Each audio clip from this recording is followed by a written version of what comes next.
अस्सलामुअलैकुम viewers, Mirza Dubai TV में आपको खुशामदीद कहता हूँ और उम्मीद करता हूँ कि आप सब लोग खैरियत से होंगे। दोस्तों, कल की दुबई वीज़ा अपडेट्स की वीडियो के बाद बहुत से दोस्तों ने ये क्वेश्चन किया कि दुबई के वीज़ा स्टिल रिजेक्ट हो रहे हैं, वीज़ा अप्रूवल्स रिजेक्ट हो रही हैं, या इंश्योरेंस के बारे में कुछ दोस्तों ने सवाल किया था। तो उसी हवाले से नई इन्फॉर्मेशन लेके आपकी खिदमत में हाजिर हुआ हूँ।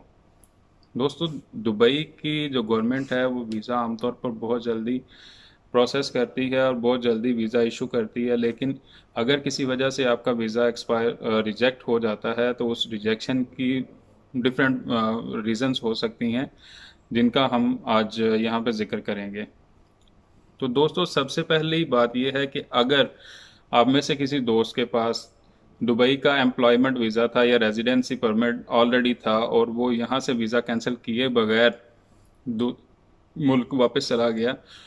तो उसका नया वीज़ा जो है वो कभी भी अप्लाई नहीं होगा टिल डेट के उसका वीज़ा जो है वो यहाँ से कैंसिल किया जाए। तो उसका सिंपल सोल्यूशन ये होता है कि कंपनी का पीआरओ जो है वो इमिग्रेशन के ऑफिस में जाए और आज जाके आपका वीज़ा कैंसिल करे।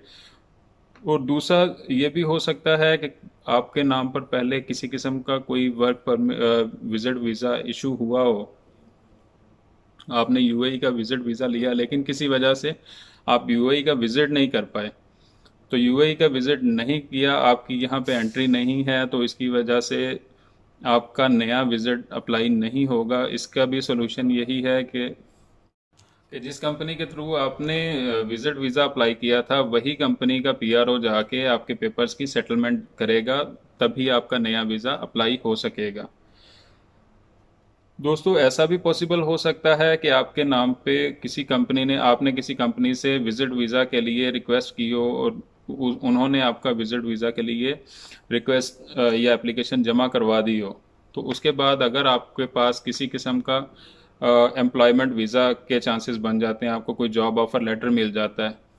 तो आपकी वो कंपनी जिस कंपनी में आपको जॉब मिली है वो कंपनी कभी भी आपका एम्प्लॉयमेंट वीज़ा या अगर वो विजिट वीज़ा भी एंटर करवाती है तो आपका विजिट वीज़ा अप्रूव नहीं होगा तब तक जब तक कि आपका पहले वाला विजिट वीज़ा कैंसिल नहीं हो जाता। तो दोस्तों, विजिट वीज़ा की रिजेक्शन की वजूहात में से एक ये भी है कि कुछ लोग जिनके पास बहुत पुराने पासपोर्ट्स थे, तो यूएई में सन 2011 से ऑनवर्ड्स ये भी इस कानून की भी इम्प्लीमेंटेशन शुरू हो गई है कि अगर किसी के पास हैंड रिटन पासपोर्ट है, अभी भी काफ़ी में ऐसा है कि लोगों के पास हैंड रिटन पासपोर्ट्स होते हैं, उस कंट्री का जो पासपोर्ट है वो टाइप इलेक्ट्रॉनिकली टाइप नहीं होता, तो ये भी रिजेक्शन की एक वजह में शामिल है। और इसके अलावा कुछ कंट्रीज़ में ऐसा भी होता है कि आपको 10 साल से ज़्यादा वैलिडिटी के पासपोर्ट्स इशू किए जाते हैं। तो अगर आपके पासपोर्ट की वैलिडिटी 10 साल से ज़्यादा है तो भी आपका यूएई का विजिट वीज़ा अप्रूव नहीं होता,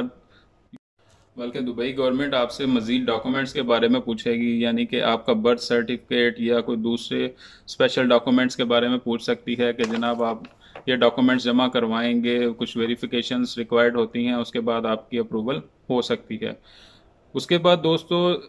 इसकी एक रीज़न ये भी हो सकती है कि दुबई में आपका कुछ पुराना क्रिमिनल रिकॉर्ड हो, यूएई में किसी किस्म का फ्रॉड, किसी किस्म का कोई भी इस तरह का क्रिमिनल केस हो, कोई आपका लोन पेंडिंग है, किसी किस्म का कोई पैसे का मसला है, कोई लड़ाई झगड़े का मसला है, जो अगर आप क्रिमिनल रिकॉर्ड में हो तो आपका यूएई का विजिट वीज़ा रिजेक्ट हो सकता है। इसके अलावा दोस्तों, ह्यूमन एरर पर भी डिपेंड होता है कि समटाइम ऐसा होता है कि आपके फॉर्म फिलिंग में कोई गलती हो जाती है जिसकी वजह से आपकी अप्रूवल लेट हो सकती है, आपकी अप्रूवल रिजेक्ट हो सकती है। इस तो इसके लिए ज़रूरी है कि आप जब भी एप्लीकेशन फॉर्म फिल कर रहे हों तो इंतहाई एहतियात के साथ तमाम तर अपने नाम के स्पेलिंग, अपने contact details, each and everything को अच्छे तरीके से क्रॉस चेक करें और बिल्कुल एहतियात से अच्छे तरीके से करें। और दोस्तों, दुबई का विजिट वीज़ा रिजेक्शन के लिए एक वजह यह भी हो सकती है कि आपने साथ में डॉक्यूमेंट्स की जो कॉपीज़ अटैच की हैं वो कॉपीज़ उसमें से कुछ कॉपीज़ जो हैं वो गैर वाज़ेह हैं, यानी सम टाइम ऐसा होता है कि जो फोटोकॉपी है वो क्लियर नहीं आती है, या कोई डिजिट उसमें से कोई वर्ड, कोई अल्फ़ाबेट कुछ मिसिंग है, तो भी आपकी अप्रूवल रिजेक्ट हो सकती है या लेट हो सकती है टिल फर्दर इंस्ट्रक्शंस या फिर फर्दर इन्वेस्टिगेशंस। और दोस्तों, दुबई में विजिट वीज़ा के लिए स्पेशली लड़कियां जो हैं वो जो कि 18 साल से ऊपर हैं और लेकिन 22 साल से नीचे की कम उम्र की हैं, उनके विजिट वीज़ा इस सूरत में रिजेक्ट हो सकता है अगर वो अकेली ट्रैवल करना चाह रही हैं। क्योंकि दुबई में जो गर्ल स्मगलिंग रेगुलेटरी अथॉरिटी है, उसने ये कानून पास किया है कि 18 साल से ज़्यादा और 22 साल से कम उम्र की लड़कियां कभी भी अकेले ट्रैवल नहीं कर सकती हैं। हाँ, अगर उनके पास किसी किस्म का एम्प्लॉयमेंट वीज़ा है या वो अपनी फैमिली के साथ या फ्रेंड्स के किसी टूरिस्ट ग्रुप के साथ आना चाह रही हैं, तो उसमें किसी किस्म का कोई इशू नहीं है। वो बड़े आराम से अपना विजिट वीज़ा अप्लाई कर सकती हैं। तो दोस्तों, विजिट वीज़ा अप्लाई करते हुए एक चीज़ का बहुत अच्छे से ख्याल रखिएगा कि आपका विजिट वीज़ा जो है, इसके लिए जो भी आप ऑनलाइन पेमेंट्स कर देते हो उसमें से कोई भी पेमेंट रिफंडेबल नहीं है। तो इसमें गलती का इम्कान 0% रहना चाहिए, 1% भी नहीं होना चाहिए। क्योंकि अगर किसी वजह से आपकी अप्रूवल रिजेक्ट हो जाती है, लेट हो जाती है या कुछ प्रॉब्लम हो जाती है, तो आपकी पेमेंट जो आपने पे कर दी हुई है उसकी कोई वापसी नहीं है, वो रिफंडेबल नहीं हो सकता। तो दोस्तों,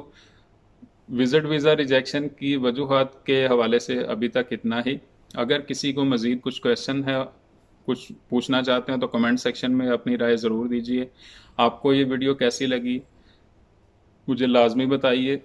और मज़ीद इसकी बेहतरी के लिए मुझे क्या करना चाहिए वो भी आप मुझे बता सकते हैं।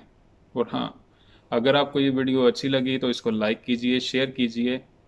और हाँ, मिर्ज़ा दुबई टीवी को ज़रूर सब्सक्राइब कीजिए ताकि मेरी नई आने वाली वीडियोस सबसे पहले आप तक पहुँचे।